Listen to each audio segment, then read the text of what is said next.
Hey there YouTube, this is sjm4306 back with another video. Today, back on the bench with my beautiful MZ-R900. This is the blue one. I also have a red and a silver one. Anyway, I just pulled this from my shelf and I went to listen to a disc and it started having trouble reading. It would read the TOC, and when you started to try to play it, it would take forever to load and start playing the track. And when it did finally start playing the track, it started randomly like stuttering and skipping and getting stuck, and that's a pretty good indication that the laser head is having trouble moving back and forth. This unit I got used, and I actually haven't serviced it yet. It worked just fine when I got it about, like, I don't know, a year or two ago. However, clearly it needs to be serviced, so I'm gonna actually have to open this up, clean the laser sled, and relubricate and all that. Anyway, I thought I'd show you the process of this. Now, that's not to say that every case where you have like similar symptoms, that sometimes it's the laser dying, but a lot of times I find that lasers are usually fine as long as if the unit was used heavily in recording, then the chances of the laser being weak are much higher. But this unit is like in very good condition. Like, I wonder if this was really ever used much at all. It's like nearly mint. It's crazy. Anyway, I guess we'll just get started. Take off the battery pack, take out the gum stick, and take out the disc. And what we are going to do is, there are 4 screws. I'm going to do this without taking off the back. I'm going to leave that on there, and so that I hopefully can do this without, because I really don't feel like going through the entire process of opening this up completely. I'm going to try to do it just with opening the lid.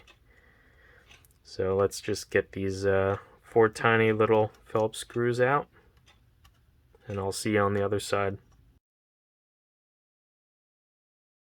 So yeah, so now we can go to, like, you're opening the lid, and you can very carefully tilt it. Do not remove this completely, and don't torque the lid around too much, because there's a ribbon connecting the entire front PCB with the display and everything.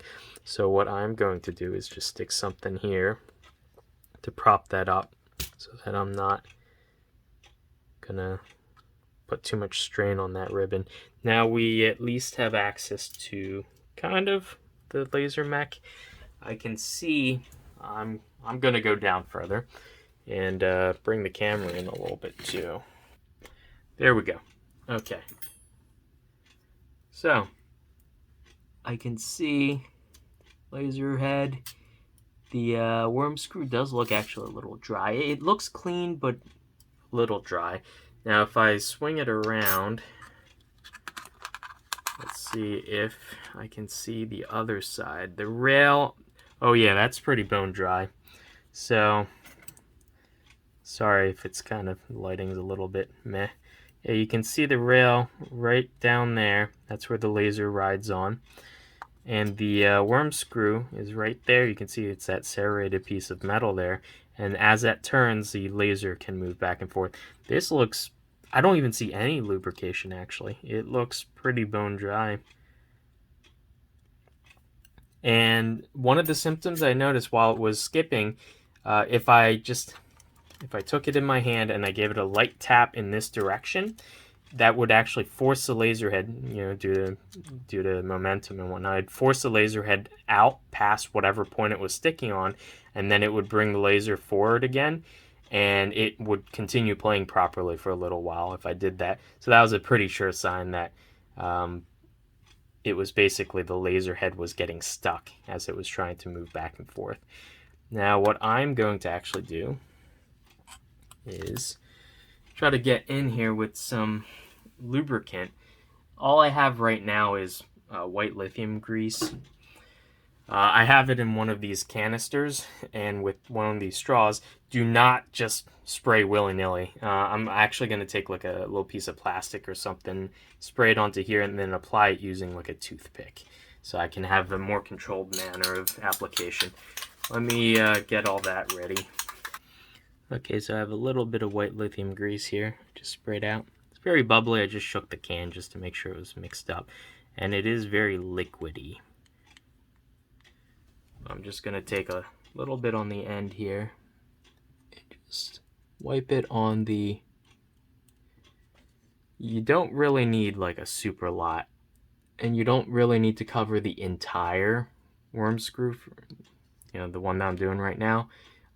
As the laser travels, it'll actually pick up the grease and move it around a little bit anyway. So I'm going to do that, and I'm going to very carefully take the back end and just move the laser from the side, just so I can gain access to the other side. And I'm going to add a little bit more on this side.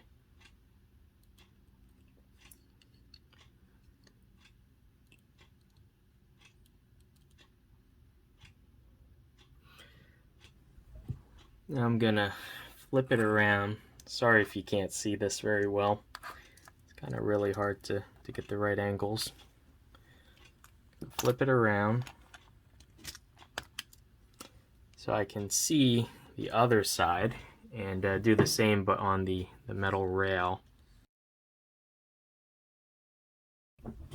There, and just very carefully, being careful of this ribbon, you do not want to break the overwrite head.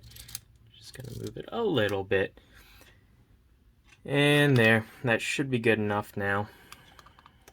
So I'll just show you. You can see some of the white lithium grease sitting in the threads of that worm screw. And if I swing it around, it's a little harder to see on this side, but yeah, there is a little bit. Okie dokie.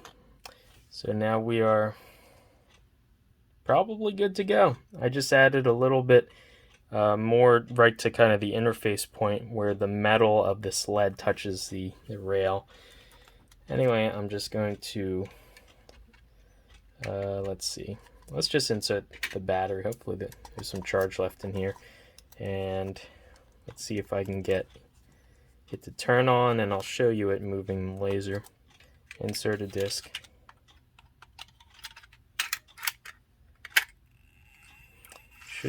Yep, there you go. Brings the laser in.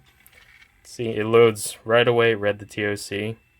Press play. It's starting to play immediately now. It's no longer stuttering.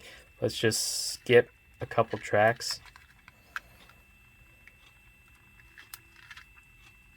Just to make sure it can move the laser around.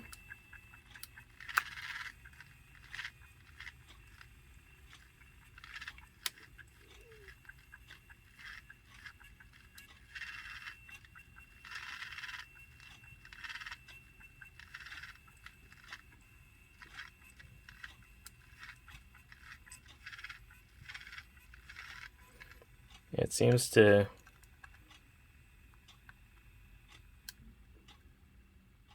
let's just stop this. Yeah, it seems to be able to find tracks instantly now, so that's definitely a good sign. That means, there you go, and it moves the laser head back.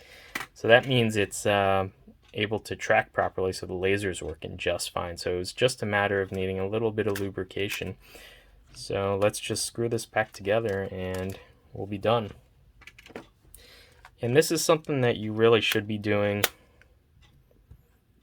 I would say, like, just inspect for any like dust or any lint or anything obstructing the rails, like probably like once a year, and you'll probably end up needing to relubricate every couple years. It shouldn't be that often though.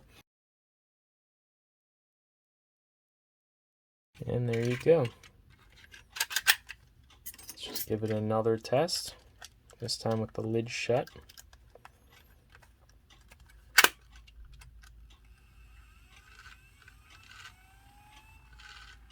So it reads the TOC really quickly, and we can start playing.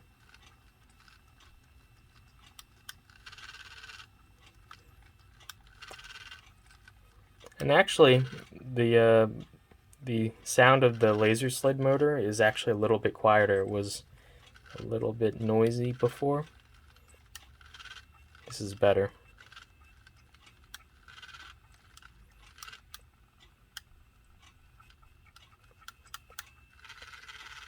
Yeah, it's going to the position pretty fast and able to start playing. So yeah, I think that's done it. So yeah, if you have a Minidisc player that's having trouble reading the data, either the TOC or even if it can start playing a track, it takes a while for it to get going sometimes, or maybe even it starts skipping randomly during play. Definitely look into cleaning the laser rails, like the worm gear, worm screw, and the metal rail, as well as lubricating it. Could be some dust on it or something, and if it's bone dry like this one was, that's not good to run it like that. Um, I'm guessing this was probably kept stock and never serviced like from the day that it was purchased. So it was bone dry there. Like I couldn't see any kind of lubricant or anything on there.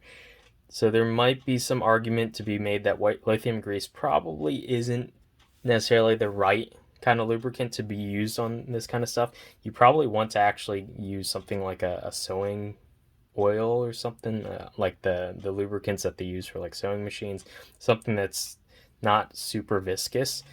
Uh, I've used white lithium grease in the past, and it usually works pretty well for like a couple years, and then it'll dry up, and then you have to clean it up and put more lubricant on anyway.